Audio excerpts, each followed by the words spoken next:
Saudi Arabia और भारत का पड़ोसी दुश्मन नंबर 1 पाकिस्तान, इन दोनों ने मिलकर एक म्यूचुअल डिफेंस पैक्ट पर साइन कर दिया है। हां, यानी अगर किसी एक पर हमला हुआ तो समझ लो दोनों मिलकर जवाब देंगे।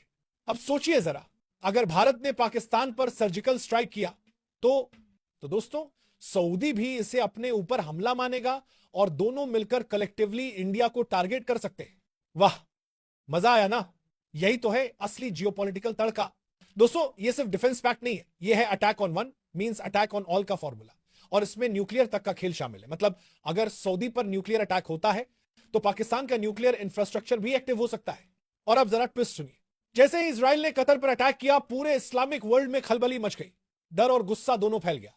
इसी के बाद सऊदी क्राउन प्रिंस ने बुलाया अरब इस्लामिक लीडर समिट, और वहां से आया ये नया धमाका, इस्लामिक नेटो का आइडिया। पाकिस्तान और तुर्की कह रहे हैं हमें भी नेटो जैसा ज्वाइंट डिफेंस चाहिए। और अब दोस्तों खेल और भी बड़ा हो गया है, भारत के लिए खतरे की घंटी बज चुकी है। कोल्ड वॉर के बाद जब इंडिया ने सऊदी और बाकी मिडिल ईस्ट देशों से दोस्ती बढ़ाई थी, तब पाकिस्तान पीछे छूट गया था, लेकिन अब वापस से पाकिस्तान चालाकी से इन सबको अपने पाले में खींच रहा है। दोस्तों तस्वीरें भी सामने आई हैं, पाक पीएम शहबाज शरीफ, आर्मी चीफ असीम मुनीर और सऊदी क्राउन प्रिंस मोहम्मद बिन सलमान तीनों साथ नजर आए। सीधा मैसेज, भाईचारा, न्यूक्लियर भाईचारा। अब सवाल आपसे, भारत को क्या करना चाहिए? क्या इंडिया को भी एक नई रणनीति बनानी होगी, या फिर यही नया इस्लामिक नेटो हमारे लिए सबसे बड़ा चैलेंज साबित होगा? याद कीजिए कुछ साल पहले जब ऑपरेशन सिंदूर की चर्चा थी, तभी ऐसी अफवाहें उड़ रही थी कि पाकिस्तान ईरान के साथ भी न्यूक्लियर कॉपरेशन करेगा। तब सबने कहा यह झूठ है, मजाक है। लेकिन दोस्तों झूठ यूं ही नहीं फैलता, उसके पीछे हमेशा थोड़ी सच्चाई होती है, और वही आज हकीकत बनकर सामने आ रही है। अब देखिए, इजराइल ने जैसे ही कतर पर हमला किया, पूरा इस्लामिक वर्ल्ड एकजुट हो गया। पैन अरेबिक सॉलिडेरिटी, मतलब सब मुस्लिम देश एक दूसरे के साथ खड़े होने लगे। और यही सबसे बड़ा खतरा है भारत और इजराइल जैसे देशों के लिए। सोचिए, अगर कल को इजराइल सऊदी पर अटैक करता है तो क्या होगा? सिर्फ सऊदी नहीं, पाकिस्तान भी न्यूक्लियर ताकत के साथ मैदान में उतर सकता है। और अगर भारत पाकिस्तान पर अटैक करता है तो समझ लीजिए सऊदी और पाकिस्तान मिलकर एक ज्वाइंट डिफेंस दिखाएंगे, यानी इंडिया को डबल चैलेंज। दोस्तों ये सब युद्ध का बिगुल है, और साफ साफ दिख रहा है कि इस्लामिक नेटो का सपना अब हकीकत बनने की तरफ बढ़ रहा है। अब जरा सोचना, अगर इस्लामिक नेटो बनता है तो उसका पहला टारगेट कौन होगा? भारत, इजराइल, या फिर अमेरिका के इंटरेस्ट? यही है वो सवाल जो आज हर डिप्लोमैट, हर स्ट्रैटेजिक एक्सपर्ट के दिमाग में घूम रहा है। और दोस्तों इतिहास गवाह है, कोल्ड वॉर के टाइम पर पाकिस्तान ने हमेशा भारत को साइडलाइन किया था इन इस्लामिक देशों के बीच।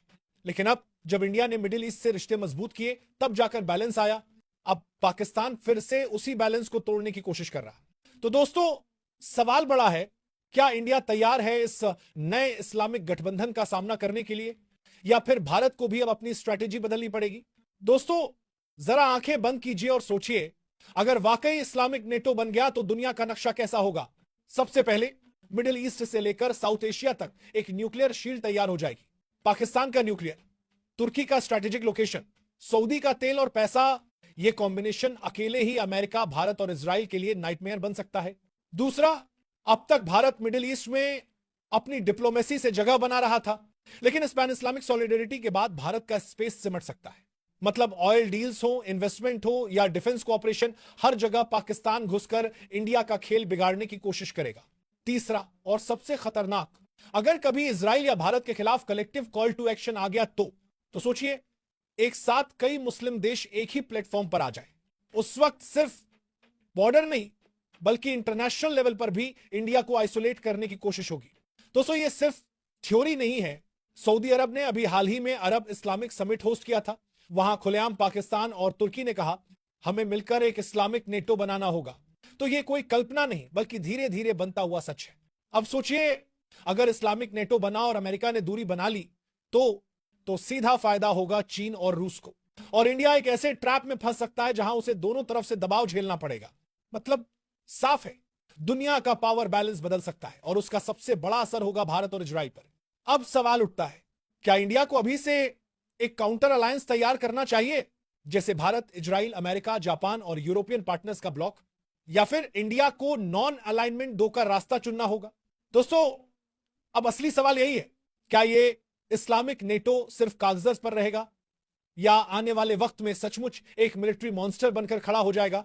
सोचिए, अगर कल को सऊदी पर हमला होता है और पाकिस्तान न्यूक्लियर बटन दबा देता है तो, अगर भारत ने फिर से पाकिस्तान पर सर्जिकल स्ट्राइक किया और सऊदी ने इसे हम पर हमला मान लिया तो, अगर इजराइल ने ईरान पर अटैक किया और पूरा इस्लामिक ब्लॉक एक साथ खड़ा हो गया तो, दोस्तों ये अगर नहीं, ये वही संभावना है जो आज जियोपॉलिटिक्स की सबसे बड़ी टेंशन बन चुकी है। और सबसे मजेदार, ये सब हो रहा है तब जब इंडिया मिडिल ईस्ट के साथ ट्रेड, डिफेंस और ऑयल रिलेशन मजबूत कर रहा है। मतलब एक तरफ दोस्ती, दूसरी तरफ पाकिस्तान की चालबाजी। अब सवाल साफ है, क्या इंडिया को तुरंत एक काउंटर अलायंस बनाना चाहिए? क्या भारत, इजराइल और अमेरिका मिलकर एक नया सिक्योरिटी ब्लॉक खड़ा करेंगे, या फिर इंडिया नॉन अलाइनमेंट दो खेलकर दोनों तरफ बैलेंस करेगा? दोस्तों आने वाले कुछ महीने, शायद आने वाले कुछ हफ्ते भी तय करेंगे कि यह दुनिया किस दिशा में जाएगी। क्या यह नया इस्लामिक नेटो बनेगा? क्या इंडिया को नए दुश्मन मिलेंगे, या फिर सब सिर्फ बैठकों और समिट तक ही सीमित रहेगा? जवाब अभी किसी के पास नहीं है, लेकिन एक बात पक्की है, खेल अभी शुरू हुआ है। दोस्तों जो दुनिया आपको ऊपर से दिख रही है, असली खेल उससे कहीं ज्यादा गहरा है। यह सिर्फ सऊदी पाकिस्तान की दोस्ती नहीं है, यह है बैकडोर डिप्लोमेसी का खेल, जिसमें तीन बड़े खिलाड़ी पर्दे के पीछे खड़े हैं, चीन, रूस और अमेरिका। पहला नाम चीन। चीन पहले ही पाकिस्तान का ऑल टाइम पार्टनर है। अब अगर पाकिस्तान और सऊदी मिल जाते हैं तो सोचिए, चीनी हथियार, सऊदी का पैसा और पाकिस्तान का न्यूक्लियर, क्या कॉम्बिनेशन बनेगा। सीधा असर भारत और अमेरिका दोनों पर दबाव। दूसरा नाम रूस। रूस हाल ही में ईरान और नॉर्थ कोरिया के साथ डिफेंस पैक्ट कर चुका है।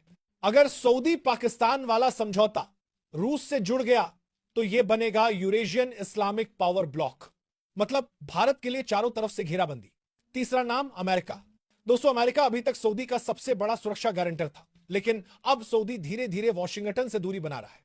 अगर अमेरिका बैकफुट पर गया तो मिडिल ईस्ट में पावर वैक्यूम बनेगा, और वहां कौन भरेगा जगह? पाकिस्तान और चीन। अब सवाल भारत के सामने खड़ा है, क्या इंडिया क्वाड और इंडो पैसिफिक पर ही फोकस करे, या फिर सीधे जाकर मिडिल ईस्ट में अपने कार्ड्स खेल दे? क्या भारत को इजराइल के साथ मिलकर इस्लामिक नेटो का काउंटर नैरेटिव बनाना चाहिए? दोस्तों यह डिप्लोमेसी की शतरंज है, हर चाल सोची समझी और हर गलती का प्राइस बहुत महंगा। आज अगर भारत चुप बैठा तो कल को हो सकता है तेल की डील्स महंगी, डिफेंस एक्सेस मुश्किल और स्ट्रैटेजिक स्पेस सिकुड़ जाए, और यही है असली खतरा। तो दोस्तों अब आपके लिए सवाल और भी बड़ा है, क्या भारत को इस गेम में प्लेयर बनना चाहिए या सिर्फ ऑब्जर्वर रहना चाहिए? क्या इंडिया को भी अपने अनऑफिशियल अलायंस बनाने का टाइम आ गया है? कमेंट बॉक्स में जरूर बताइए, क्योंकि यह सिर्फ न्यूज नहीं है, यह है कल की दुनिया का प्रीव्यू।